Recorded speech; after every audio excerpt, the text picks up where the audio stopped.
What's happening, everyone? Time for another malt review. In our last video, we did a Japanese Karazawa, and we talked about the miniatures that we got from Master of Malt, 1 ounce, 3cl.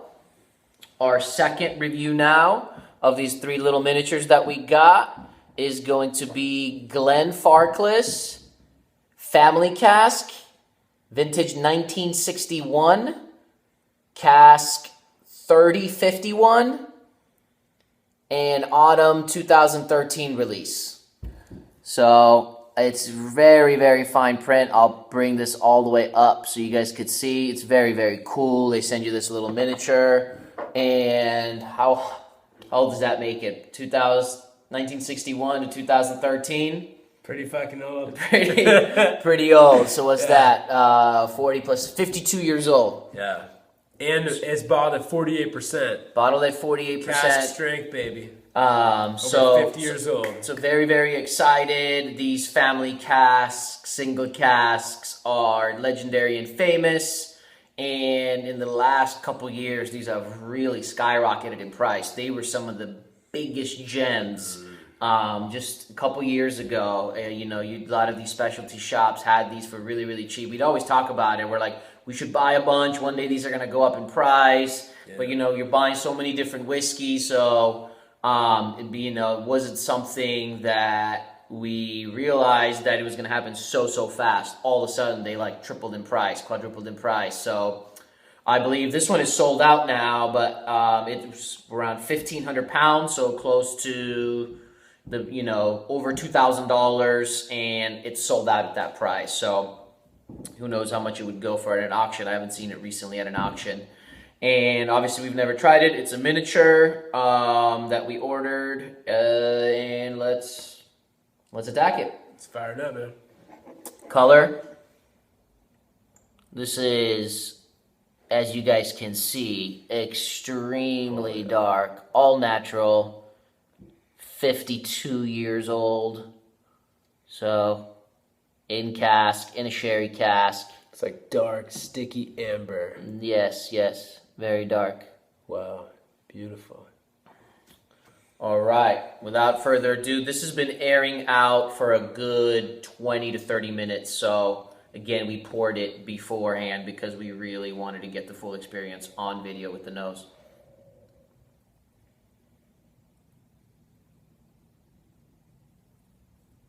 My goodness. 52 years old, and it is extremely fresh on the nose. It is extremely fresh. I get no wood, almost. I get no extreme alcohol. I mean, it's at 48%. It's not extremely high. And it's just a compote of red, rich, dark fruits. And it's like walking into someone's house, someone who loves to bake during Christmas. It's just the gingerbread and just all different kinds of cookies and sugar cookies, ginger cookies, brown sugariness and syrup and dark, rich red fruits. So fresh and silky, 52 years old. And nutmeg and allspice, cinnamon, all those amazing spices that you put in eggnog. Totally, no matter what time of the year it is, you nose this and it becomes Christmas. It instantly becomes Christmas, definitely. These are flavors that we were expecting. This is our first time trying it. Those are flavors that we were expecting, but this fresh and this intense. I haven't had it on the palate yet, but it is so perfumey. It is cognac-like perfumey. It is extremely perfumey. Just, whoo! On the note, if you're a cognac drinker, this will just blow your brains away. If I gave this to you, there's no way you would know that it's over 50 years old. That's for sure. But yeah, I'm getting crazy, beautiful violets and English garden and all these, which normally kind of puts me off a little bit, but all these amazing flowers, these floral perfumey notes, but because of the crazy aged sherry, beautiful, rich fruit, compote notes, and the aged leather, the old books, the old wooden mahogany furniture notes in the background, the flowers and perfume come in perfectly. See, I think that's the key. It's very lightly in the background, the old rich leather and walking into that old furniture store, where at 52 years old, I thought that was going to be massively there and very extremely oaky and extremely dry and not as fresh with those rich dark red fruits and the baking spices and the sweetness of the baking. Oh, it's woohoo! Is that good? Yeah, I'm excited. Yeah, this is exciting. This is really, really, really good. I don't get this excited. Oh yeah. Well, that's Very why often. that goes to the point. It's the first time trying this one of the gems, the great values of bang for the buck. Those family casks were like 40, 50, even 60-year-old single cask, perfectly structured sherry whiskeys for like hundreds of dollars. But by the way, this was, I believe, around $110. Around $110 on Master of Malt. You can Google them if you haven't heard of them. They're obviously very popular if you search whiskey and you've seen them. Very unique that they will take the bottle and do it in little miniatures like this. Obviously, they make great money because they get a lot of 1 ounce samples from the full bottle, but it also gives people like us that want to try everything a chance to be able to not have to buy the full bottle and spread the money around and get 3-4 different ones. Especially since the whiskey we tend to get is very expensive. Yeah, I mean, the biggest, sweetest, yummiest Christmas party ever. It's just wow. Just with those rich, cooked red dark fruits. I'm just going to leave it at that. It's really, really, in terms of the complexity world, it doesn't take, like we just did the Karazawa before this review. That was more complex, where it was taking you to 10 billion different places. But just straight deliciousness. This is just, definitely more deliciousness. Just straight 1000% deliciousness on the palate. Yummy.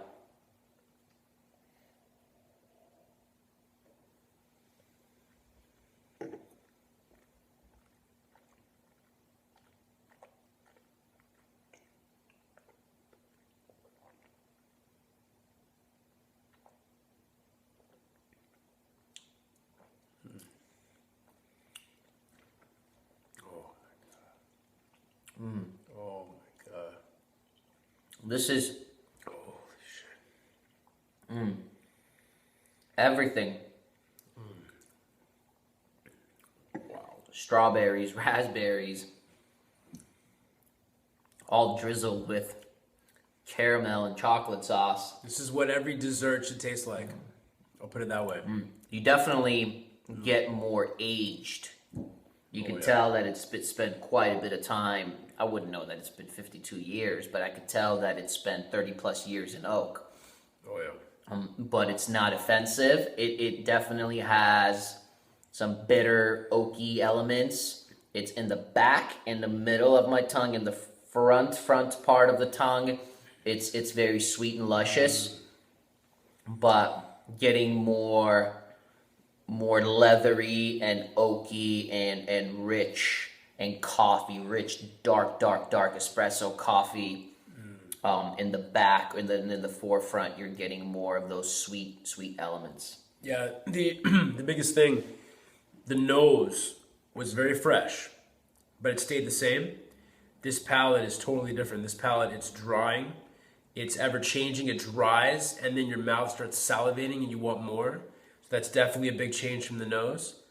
And I do get, like Narby said, more of the aged elements, the aged leather, and those rich Christmassy sherry notes. And you do get that aged oak, that aged kind of wood taste, wood spice, but it's perfectly in the background.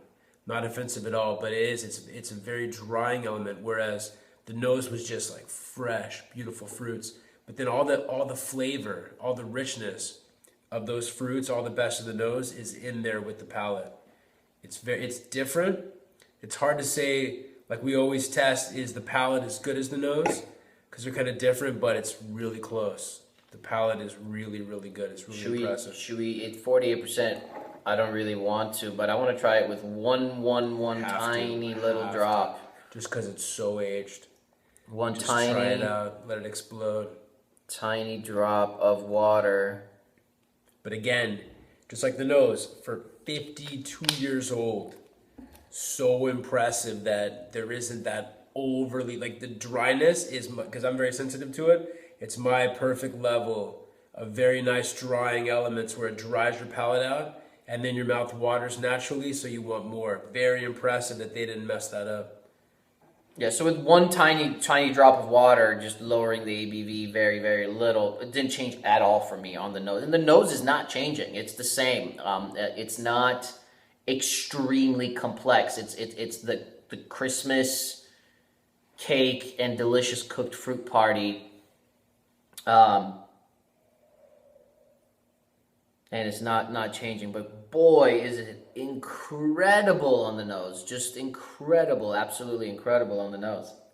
Yeah, see, a lot of critics, they always look for like complexity, like it's got to be a certain level of complex to hit up like certain scores, and I don't really care. I mean, that's nice, that's fun, but I want it to be just mind-blowing, amazing, delicious, and enjoyable. And this is the highest level of enjoyment, pleasure. I think it's a little bit of both. So, you know, sometimes you do give an extra point or two for the unique experience. It's an experience score, it's an enjoyment score, and it adds to the experience and enjoyment when it's incredibly complex and you gotta like dig and find a lot of different things. It becomes a huge exploring thing.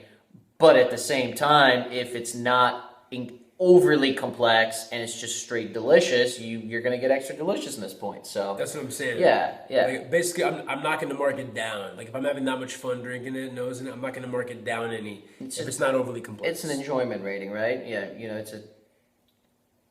one more time. So with just one single drop of water on the palate.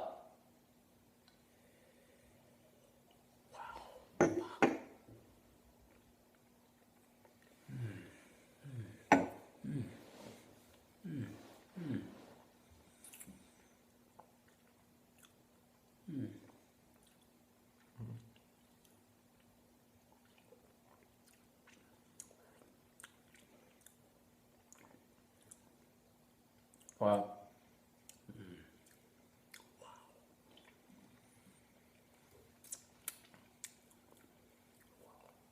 That's fucking amazing. Yeah, I wouldn't say it changed too much, but I'm gonna add some bitter orange peels. It's reminding me of Heath bars, which is chocolate covered toffee. Not as much. I'm getting, let's say, I'm getting 20% of those cooked, sweet, dark, rich red fruits that I was on the nose. So about 20% of that. I would have liked to gotten 80% of that. And when it comes to sherried aged whiskeys that have been aged for a very, very long time, almost never does the palate live up to the nose. So when it does, it gets incredible scores. That's why my very, very favorite whiskeys aren't aged for 50 plus years. And they certainly shouldn't be aged for 50 plus years in a first fill sherry. That's usually going to give off too much cask influence and too much wood influence. This is an incredible whiskey. I am not saying I'm not enjoying the palate. I am. But this was going to get an insanely high score from me from first nosing, but it's dropped quite a few points after. So where when I was first nosing it, I was leaning towards a 96, 97. Now, after having it on the palate, it's more around 93, 94. So it does lower quite a bit. So for me, for the reason of it leaving quite a bit of that wood influence as I took a bigger sip the next time, the second time. I can't decide. I can't decide on what I want to give it. I'm gonna give it a 94. 94 out of 100. The nose Yeah, is because like the 97, 98. Yeah, because Let's the push it nose up. is so incredible. it just is wow. I was so wowed. So for that wow, I'm gonna go 94 instead of 93. But the palate is very good, but not epic like the nose was. So 94 out of 100. I'm having the exact same dilemma, and just now, on the last bigger sip, now it's starting to kick in with the 52-year-old, the overly drawing, like I've gotten with some of the Macallan Fine and Rares, like the Macallan Fine and Rare miniature that we did, the 1972, where it's whatever it was, first fill, whatever it was just such bitter wood. I'm finally starting to kind of get that, and it's just so off-putting to me that I have to drop it actually, final score, to a 93. But if you separate them, the nose is like, especially first nosing, like 97. Anyway, 93 for me. Yeah. And just one more thing, you do have to, we don't have the luxury of trying this whiskey 3-4 times. Chances are the score would maybe move. I don't know how much it would move, but it will move a little bit the more you get to try it. Smaller sips, bigger sips, less drying in the palate when you're taking a smaller sip. And that's something to add. There are certain whiskeys where if I do feel like I really enjoy it, but it's perhaps a little bit more woody and would influence on my palate than I would like, I'll take smaller sips of that whiskey, whereas another whiskey where it's more luscious and I just want to swirl it for hours in my mouth, I might take bigger sips. Something to consider when you guys are drinking your whiskeys that we haven't talked about before. But all right, you guys, we have one more of these little miniatures to review, and it's a very special one. And we will see you guys next week with that one. Please subscribe. Please click the like button. Show us some love and support, and we'll see you guys soon. Take care. Take care.